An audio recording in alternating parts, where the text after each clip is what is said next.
નમસ્કાર ખેડૂત મિત્રો, આજે હું પંકજ પંડ્યા ઠાસરા તાલુકાના પ્રગતિશીલ ખેડૂત એવા વિકાસભાઈ પટેલના ખેતરે આવી પહોંચ્યો છું અને એમણે આજે વેરાયટી તમે જોઈ શકો છો. એ કઈ વેરાયટી છે વિકાસભાઈ?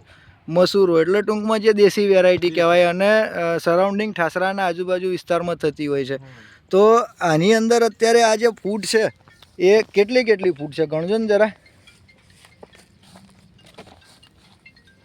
1 2 3 4 5 6 7 8 9 10 11 12 13 14 15 16 17 18 19 20 21 22 23 24 25.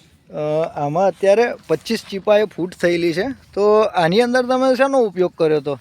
આમાં મેં જેયુ કંપનીનું પહેલાં પાયામાં ડીએપી ને ઇકોમેક્સ નાખ્યું હતું. ડીએપી સાથે પાયાની અંદર ઇકોમેક્સ નાખ્યું હતું, બરાબર છે. અને પછી આ ગ્રાફ મારાને ઈયર માટે જેયુ કંપનીનું આ નિંજિત્સુ આવે ને અત્યારે બધી જગ્યાએ પાનવાડનારી ઈયળ અને ચૂસિયાના એટેક દેખાય છે. તો તમે આ નિંજિત્સુ નાખ્યું એ જગ્યાએ તમને કોઈ પાનવાડનારી ઈયળ કે ચૂસિયાનો કે એવો કોઈ એટેક દેખાય છે? ના, એવું કશું નહીં. બરાબર છે. તમે એક બીજા ખેતરની અંદર બીજું કશુંક વાપર્યું હતું તો એમાં એમાં પાનવાડનારી ઈયળ છે અને આ જે જગ્યાએ આપણે નિંજિત્સુ વાપર્યું એ જગ્યાએ દેખાતું નહીં. તો અત્યારે ખેડૂત મિત્રોનું બતાવવા માંગીશ કે સામે પણ તમે જોઈ શકો છો અને આ બાજુ પણ છે. તો ડાંગર છે પણ આ ડાંગર અત્યારે ખૂબ સારી છે. તો તમે આજે ઇકોમેક્સ અને નિંજિત્સુ વાપર્યું એનાથી તમને સારું પરિણામ મળે. ઓકે, ખૂબ ખૂબ ધન્યવાદ.